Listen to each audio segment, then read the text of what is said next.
This is the Big O Show. This is the Big O Show. Are you there? Can you hear me? I can hear you. I am good to go. So it's I was just waiting for you. Me and Sean were commiserating about the Miami Heat. Yeah, you don't need to be a Miami Heat expert these days to realize what's going wrong and how bad it's gotten. It's watching like last night. You have the bad third quarter, you get outscored in the fourth, and then you get finally outscored, in overtime. And God bless him, dude. It was like Bam hit some shots that were big at the moment and helped a little bit. Obviously, Tyler was not efficient yesterday, but this is the kind of team that that when I'm looking at it, I'm going, they have to play perfect basketball. Not only does Tyler and Bam have to play well, but you have to have that third wheel, and it has to be Duncan or it has to be whoever it is, but somebody's got to step up that night and be kind of a complimentary piece, because no matter what you say, you don't have that one guy that can say, get the hell out of the way. I'm Dwayne Wade. I'm Alonzo Mourning. I'm LeBron James. I'm Chris Bosh. And I'm Jalen Brunson, like the Knicks had yesterday. Yes, exactly. I'm Jalen Brunson. And Miami just doesn't have that guy. So if it's not a collective effort night in and night out, it just makes it like it is. It's potluck. You're going to get a bunch of young guys that are trying, God bless them, but they're just not good enough. There was something missing last night, and this is important. Andrew Wiggins was missing, and he is what they call a connector. And he is a guy who could settle a game and a guy who can get to the foul line. So this has been the problem all season for the Heat, Big O. 15 blown leads of double digits this season, second only to the Utah Jazz. The first half of the season, they were without their connector because Jimmy Butler didn't give a rat's ass like he had in previous seasons. They lacked it. This season, since the trade deadline, Andrew Wiggins has now missed 4 games. The game he was traded, he sat out as they got the team together. He missed a game with the stomach flu, now 2 with the ankle. So we still have to see this Heat team, if they have a connector late in games, that maybe it's a different situation. Look, they were without Andrew Wiggins, without Nikola Jovic, last night. They were without pieces, even Jaime Jaquez, who might have made the difference. When one more basket in regulation, you're not talking about overtime. So, but that's the thing. The one thing I'll agree with you, Big O, is this. There is a very fine line with this team. They do not have a margin of error. This is not a team with a Donovan Mitchell or a Giannis Antetokounmpo or a player of that ilk, a Jason Tatum, Jaylen Brown. So it has to be perfect, but when they're missing a piece, they're just not good enough. We saw it the first half of the season when Jimmy didn't give a crap. We've seen it now with Wiggins being out. We need to see this team whole as the clock keeps ticking and ticking and ticking. Yeah, but if you actually look at the Indy game, they weren't complete there. The Wiggins didn't play, right? But they got the complementary pieces to step up and help them out. I think it was Duncan that had a big night, and Duncan had a game, second consecutive 20-point game. But again, the Pacers are on a little different level than the Knicks. In the East, there is obviously Cleveland, Boston. I'm going to put the Knicks in that category also. They're showing me that after the Towns trade and the pieces they have a nice collection also. The Knicks, honestly, I would say are probably one of the 7 teams or so that you could put into championship contention this year, although I'm not sure they can get past Boston or Cleveland. They got blown out by them. But they have a more complete team than the Miami Heat, and they showed that last night. Listen, but the Pacers are 33-25 for Miami. Any win is a good win. Quality win. That was the first win against a winning team in almost 2 months, yeah. But my point is, I just brought up the box score. Davion Mitchell adds 10 in that game. Jaquez adds 11. Duncan adds 20. Rozier adds 13. That's my point. That besides the 29 and the 18 you got from Tyler and Bam, the other guys came in, and that's who this Heat team, know, what we saw. Remember when we saw the Scrubberinis go 31-10? The Scrubberinis went 31-10 because collectively the Scrubberinis were a pain in the ass. It has to be every night from everyone. That's a tall order. That's when teams are underestimating the Heat because they didn't think they had anything with Dion and James Johnson. Well, hold on a second. But if the Scrubberinis can do it for half a season, these guys are better than the Scrubberinis. That's my point. It's like, hey, let's go, guys. Let's go. Let's start performing. Everybody play a role in this damn team and fill your role. And that's what I saw in that Pacer game. To me, that was the refreshing part of that game. It's not when you're depending on two guys that really aren't stars to carry you. No, this is a team that has to be a team.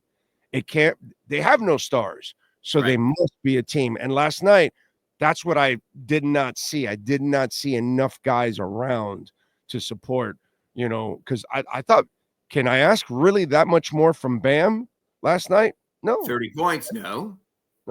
And super efficient. It's not just 30 points. It's efficiency too. It was sick efficiency on his part.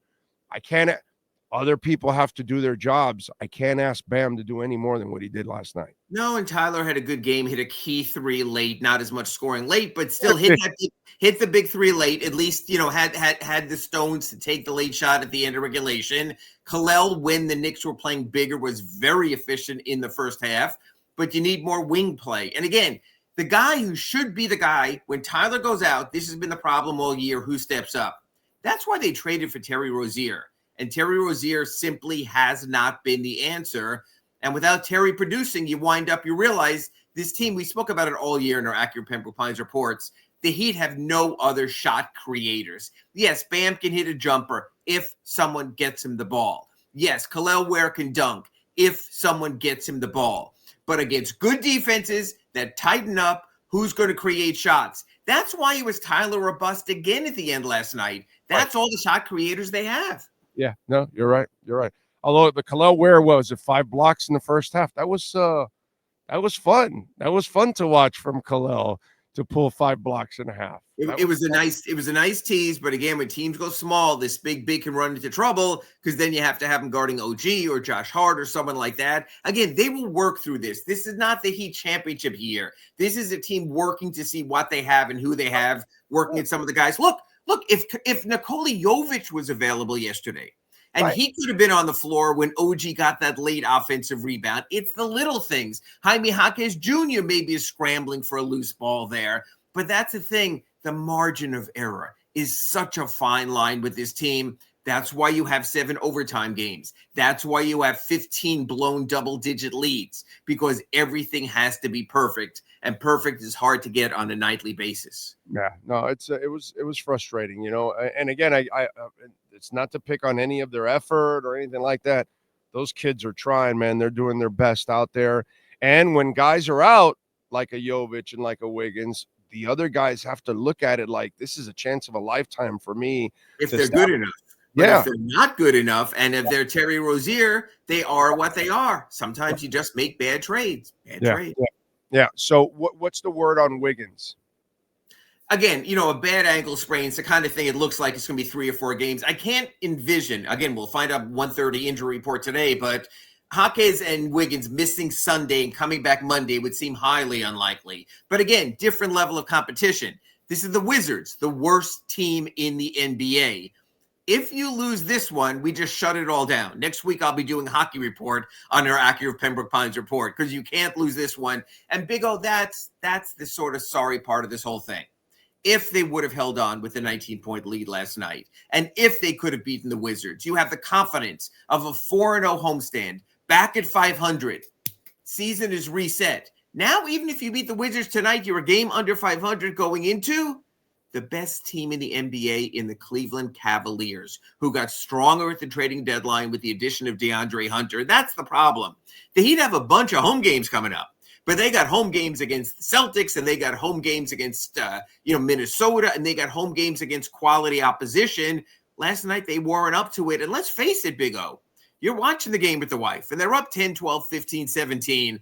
We're all thinking the same thing. I'm curious to see how Eric Spoelstra breaks that mindset. 15 times this season, the Heat have had double-digit leads and lost them all.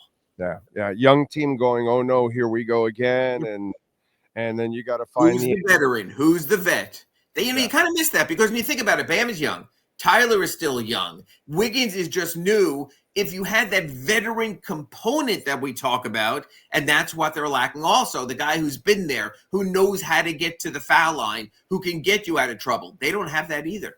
Yeah, but Tyler and Bam are vets. They're just not those dogs that you need, those superstars, those stars, those franchise players. The fine line from star to superstar. Jalen Brunson has crossed the line that Tyler Hero has yet to cross. You can be an all-star. But you, even when Brunson was in Dallas, his final year there, you saw the dog in the little guy. You knew it. Well, anybody that's that small and can post you up, you are special. Yet, we go. I will say this. The Knicks have gotten blown out in their most recent games against the Celtics and Cavaliers and Thunder. So I still have to see it because for all the go New York, go, they lost to the Pacers last year in the playoffs. So Jalen Brunson is ascending, but I still need to see it in the playoffs. That's when you need to see it. You're talking about the team. I'm just saying individually, Jalen Brunson is a dog. It's in him. He's got a fearless nature to his game. And that's one thing that I respect. And I've seen it from Dallas all the way till now. That's the one thing that they just don't have that. Tim Hardaway had that. Alonzo had that. Bosch had that. Right. Bosch did it for Toronto. It's just he never had anything else around him, but he got him to the playoffs a couple times. And then when he was here and there were moments that he had to step up, he easily stepped up. Right. I was actually looking forward to I wish we wouldn't obviously had the blood clot years, and it would have been fun to see Bosch get his. He could have been that player, right? Yeah, dude. No, I know he would have been that. He was in Toronto. Yeah, he was here. Right. Here, nobody has a bigger block, a bigger assist, a bigger rebound. Rebound. That's Ray Allen. Yeah, rebound.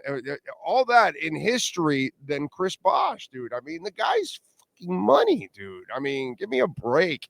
It's just that he ended up becoming the third wheel, and he's such a decent human being that he was agreed to it. Yeah, dude. We penalize him for his professionalism. True. It's the weirdest thing. Like, did you not watch him in Toronto? Did you not watch him in moments when you needed him here? The guy always came through. It's just at the end, it was unfortunately the health issues is what made it ugly. So. What about Jovic? How long is that one?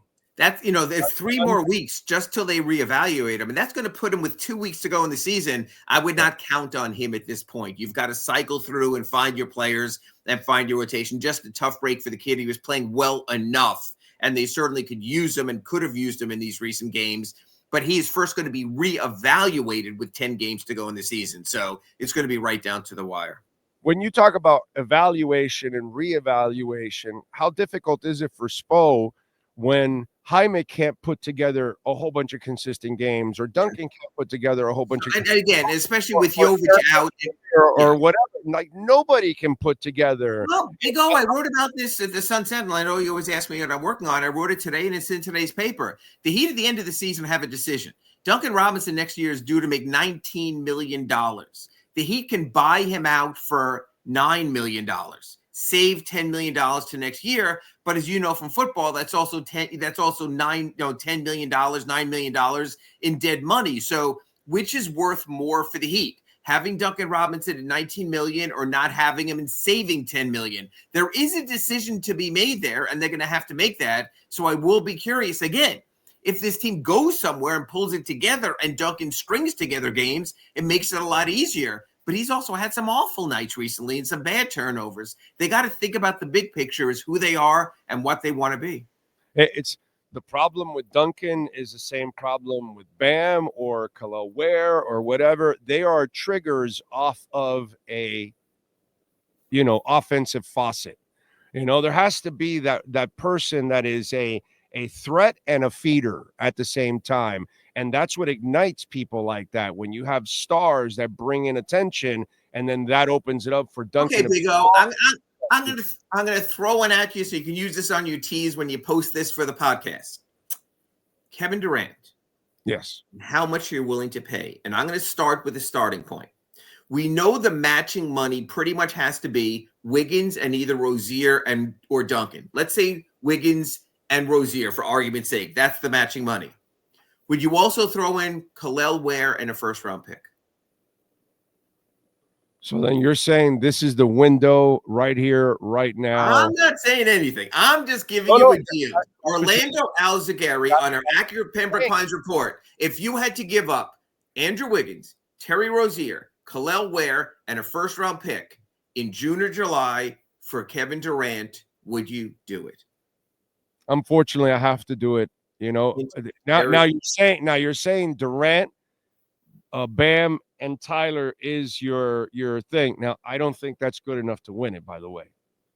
Okay? I just don't think so, to be quite honest. So that's the question. Or do you build going forward with Kel'el Ware and have an anchor piece and allow Bam to play the 4? Here's what's interesting.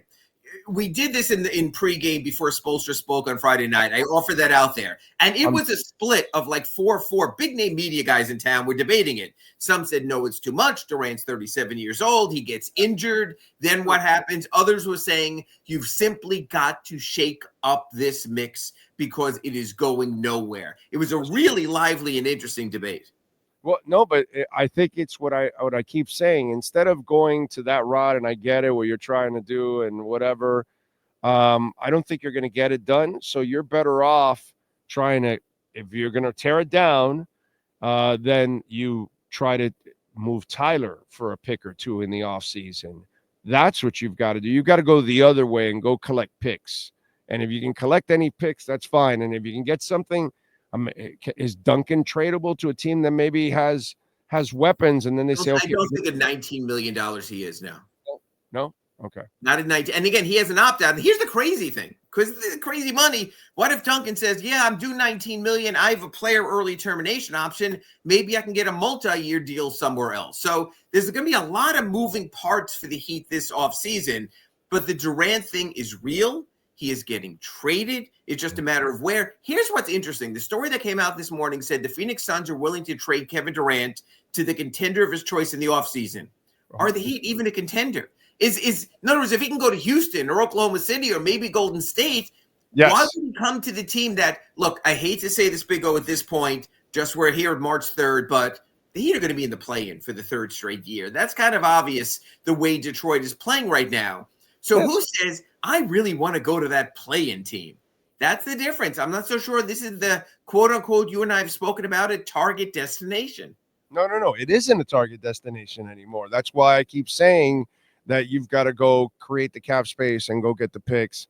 I get the whole thing. Oh, let's go get Durant, and this is our run, but then you're just going desperate, and you're really not a contender with Durant, Bam, and Tyler. I'm sorry. I just don't believe in that. I think that's kind of a fool's gold. I'd rather you go the other way. And if you could trade Tyler in the offseason, I could get a pick or two, I will. If by the way, in the NBA, could you trade Duncan to somebody that needs a shooter, but you eat some portion of his salary? Nope. It's not like the Panthers deal they just made for Seth Jones or the stuff we see in football. No, it's you take his money. That's it. You can send cash with him up to $7 million.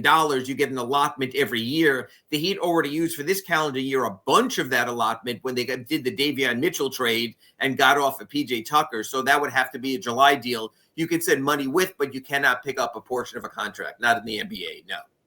All right. What else you got going on in the Sentinel so folks can check you out? People wanted to know it, so I just posted it. Here are the 15 games the Heat blew a double-digit lead. I sort of chronicled them. Spoelstra downplayed it last night. He said, forget about the 19-point lead. We were up 4 with a minute 17 to go. We have to learn to finish games. I disagree. I'd rather keep the 19-point lead, so I wrote about that. A little bit later, I'll have a notebook on what's going on with the injury situation today. I expect Wiggins and Jaquez to again miss the game. What'll be more interesting is, will they travel tomorrow when the Heat play in Cleveland?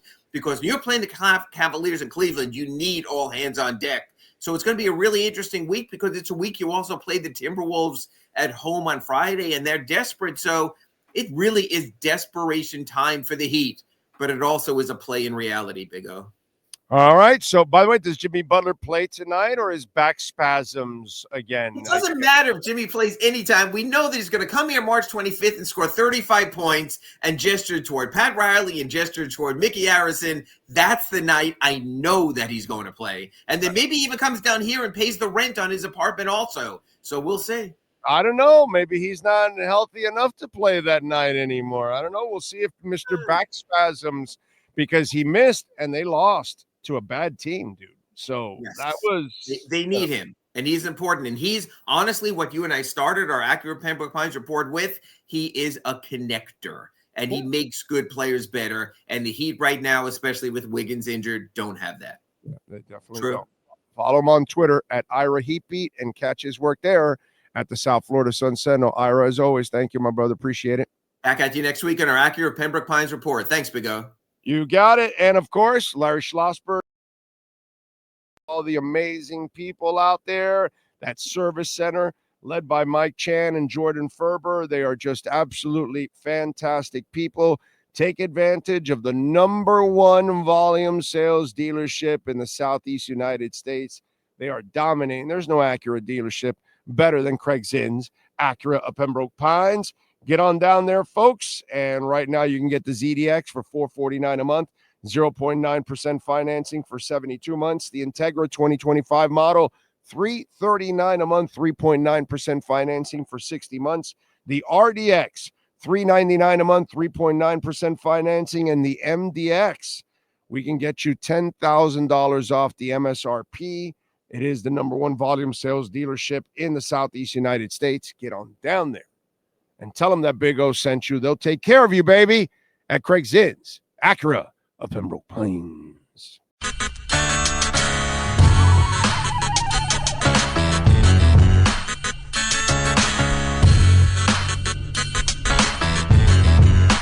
This is the Big O Show. This is the Big O Show.